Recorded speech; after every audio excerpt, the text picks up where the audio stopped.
नमस्कार स्टूडेंट। आज हम इस वीडियो में बात करेंगे C++ के स्पेशल और कह सकते हैं डायनामिक कुछ फंक्शन की, जिन्हें हम कहेंगे कंस्ट्रक्टर एंड डिस्ट्रक्टर। ओके, तो कंस्ट्रक्टर नाम से पता लग रहा है, कंस्ट्रक्ट करने वाला, वेरिएबल की वैल्यू को बनाने वाला। डिस्ट्रक्टर डिस्ट्रॉय करने वाला, नष्ट करने वाला। तो सबसे पहले हम कंस्ट्रक्टर के बारे में बात करेंगे। कंस्ट्रक्टर होता क्या है? ओके, तो देखिए कंस्ट्रक्टर जो होता है, कुछ इसके इम्पॉर्टेंट गुणधर्मों के बारे में बात करेंगे पहले। कि कंस्ट्रक्टर एक स्पेशल मेंबर फंक्शन होता है। स्पेशल इसलिए कहा गया क्योंकि इसका नाम जो होगा वो क्लास के नेम के समान होगा। ठीक है, तो हम यहाँ पर एक नोट लिख देते हैं कि constructor is a special member function, है ना, कि it is a special member function. Special member function क्यों होता है? Because its name is same as class name.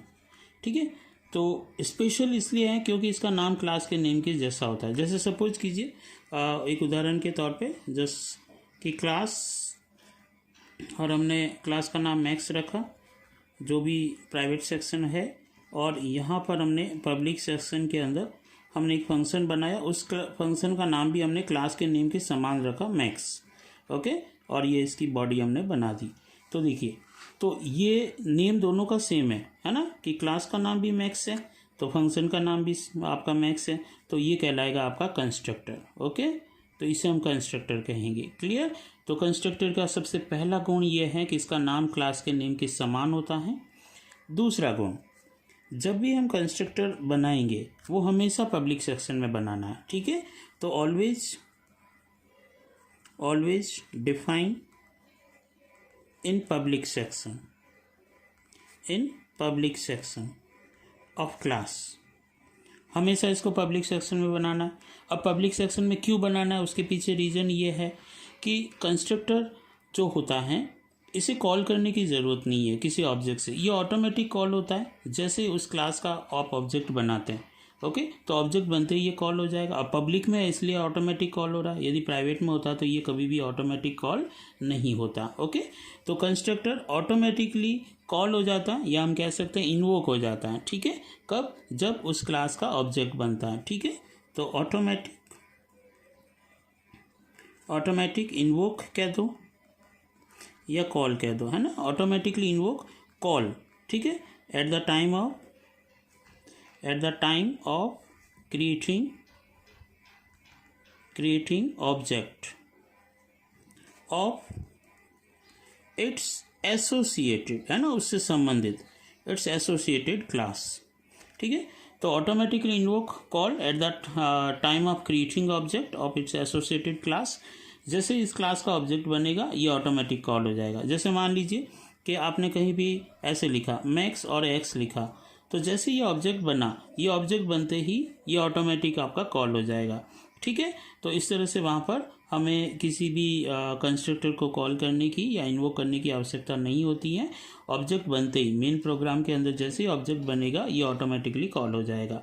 Okay, चलिए अब यहाँ पे देखिए, जैसे हमने यहाँ पे कंस्ट्रक्टर बनाया, तो इसके देखिए रिटर्न टाइप हमने कुछ लिखा ही नहीं, ना तो यहाँ पे वॉइड लिखा, ना इंट लिखा, ना मैंने कोई और लिखा। क्यों? क्योंकि कंस्ट्रक्टर क्या करता है, वेरिएबल की वैल्यू को बनाता है, कंस्ट्रक्ट करता है, इसीलिए इसका नाम पड़ा कंस्ट्रक्टर। ओके, तो ये केवल वेरिएबल की वैल्यू को बनाएगा कि उस वेरिएबल की वैल्यू में क्या रखना है, हमें जो भी वैल्यू रखनी है, ऑब्जेक्ट बनते ही वो वैल्यू उस वेरिएबल के अंदर चली जाएगी और वहाँ पर ऑटोमेटिकली वो इनिशियलाइज हो जाएगा वेरिएबल उस पर्टिकुलर ऑब्जेक्ट के द्वारा। ओके, चलिए, तो इसका कोई रिटर्न टाइप नहीं होता, नो रिटर्न टाइप, है ना। तो कंस्ट्रक्टर कभी भी वैल्यू रिटर्न नहीं करता, इसलिए नो रिटर्न टाइप। आप कभी भी कंस्ट्रक्टर का रिटर्न टाइप नहीं देंगे, और न ही आप कहीं पे भी, जैसे कंस्ट्रक्टर को आप क्लास के बाहर जब डिफाइन करते हैं स्कोप रेजुलेशन के समय, तो वहाँ पे भी रिटर्न टाइप होता ही नहीं है, तो वहाँ कुछ भी नहीं लिखेंगे। कुछ भी नहीं का मतलब वॉइड नहीं लिखना है, होता ही नहीं है, इसलिए वहाँ पे रिटर्न टाइप आप मेंशन नहीं करेंगे।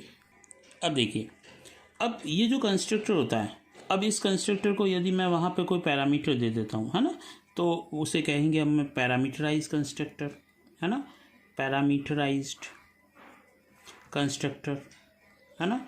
जैसे आप कोई भी कंस्ट्रक्टर है ना, सपोज कीजिए ये मैक्स नाम का मैंने कंस्ट्रक्टर बनाया और उसके अंदर मैं कोई भी वहाँ पे पैरामीटर दे देता हूँ, जैसे एम दे दिया, तो ये हो जाएगा आपका पैरामीटराइज कंस्ट्रक्टर। ओके, और सपोज कीजिए मैंने मैक्स ऐसे ही नॉर्मली है ना वहाँ पे बना दिया। ओके, कोई भी हमने वहाँ पर क्लास की बॉडी के अंदर तो कोई पैरामीटर नहीं है, तो उसे हम कहेंगे डिफ़ॉल्ट कंस्ट्रक्टर, है ना, तो वो डिफ़ॉल्ट कंस्ट्रक्टर कहलाएगा आपका। ओके, और यदि किसी कंस्ट्रक्टर के अंदर है ना, जैसे ये कंस्ट्रक्टर आपने लिखा और उस कंस्ट्रक्टर में मैं वापस से उस पर्टिकुलर क्लास का ऑब्जेक्ट ही मैंने क्या किया, एज ए पैरामीटर पास कर दिया, जैसे मैंने मान लीजिए यहाँ पर है ना इस तरह से, तो ये आपका कॉपी कंस्ट्रक्टर की तरह ट्रीट होगा। ओके, तो एक होता है कॉपी कंस्ट्रक्टर, है ना, कॉपी कंस्ट्रक्टर, समझ में आ गई चीज़ आपको। तो ये चीज़ यहाँ पर इंपॉर्टेंट है। ओके, तो जब भी आप कॉपी कंस्ट्रक्टर देंगे तो उसका रेफरेंस पास करेंगे ऐसे, है ना, जो भी आपका ऑब्जेक्ट होगा उसका रेफरेंस वहाँ पे पास करना। ठीक है, तो कंस्ट्रक्टर मुख्यतः 3 तरह के होते हैं आपके। पैरामीटर जो एक्सेप्ट करेगा, ओके, उसे पैरामीटराइज कंस्ट्रक्टर कहा जाएगा। डिफ़ॉल्ट कभी भी कोई पैरामीटर एक्सेप्ट नहीं करता है आपका, जीरो पैरामीटराइज कंस्ट्रक्टर भी बोलते हैं इसे। ठीक है, स्पेशली इसे डिफ़ॉल्ट कंस्ट्रक्टर कहा जाएगा। और जो किसी ऑब्जेक्ट के रेफरेंस को एक्सेस करता है, ठीक है, क्लास के ऑब्जेक्ट के रेफरेंस को, उसे कॉपी कंस्ट्रक्टर कहा जाता है। ये कॉपी कंस्ट्रक्टर जनरली करता क्या, ऑब्जेक्ट से ऑब्जेक्ट इनिशियलाइजेशन के लिए इसका उपयोग किया जाता है। ओके, तो ये विशेष तौर पर ध्यान रखें। एक ये होता है कि जब अपन कोई क्लास बनाते हैं और उससे हम बनी हुई क्लास से एक नई क्लास और बनाते हैं, इनहेरिटेंस वाला, तो कंस्ट्रक्टर कभी इनहेरिट नहीं होते हैं, जो अपन नेक्स्ट वीडियो में डिस्कस करेंगे। लेकिन यहाँ पर एक इम्पॉर्टेंट पॉइंट है कि इसमें इनहेरिटेबल वाली प्रॉपर्टी नहीं होती है, तो नो इनहेरिट, है ना, नो इनहेरिट।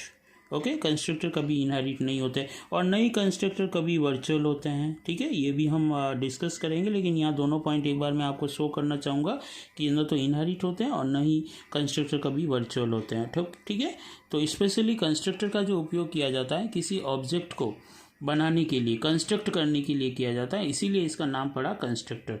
अब होता क्या है कि कोई ऑब्जेक्ट या कोई वेरिएबल काफ़ी लॉन्ग टाइम तक काम नहीं आ रहा है, तो वो मेमोरी फालतू में आपकी वेस्टेज नहीं हो, है ना, उसे कहीं और दूसरों को दी जाए, रीयूज़ की जाए, तो उस पर्टिकुलर ऑब्जेक्ट को जो लॉन्ग टाइम तक एक्सेस नहीं हो रहा है उसे ऑटोमेटिक कैसे हटाया जाएगा। तो ऑटोमेटिक हटाने के लिए वहाँ पर एक स्पेशल आपका function, special member function work करता है, उसे हम कहते हैं डिस्ट्रक्टर। तो डिस्ट्रक्टर जो होता है ना, ये भी, इसका नाम भी जो होता है वो क्लास के नेम के समान, है ना, same as class name, class के नेम के समान होता है आपका। ठीक है, जैसे मान लीजिए क्लास आपकी मैक्स है तो कंस्ट्रक्टर का नाम भी मैक्स होगा, लेकिन डिस्ट्रक्टर का नाम मैक्स होगा। लेकिन इस डिस्ट्रक्टर को कैसे अपन वहाँ पे बताएंगे, इसके पहले ये टिल मार्क लगाएंगे यहाँ पर। ओके, तो ये टिल मार्क लगाते ही वो क्या बनेगा, आपका डिस्ट्रक्टर की तरह वर्क करेगा।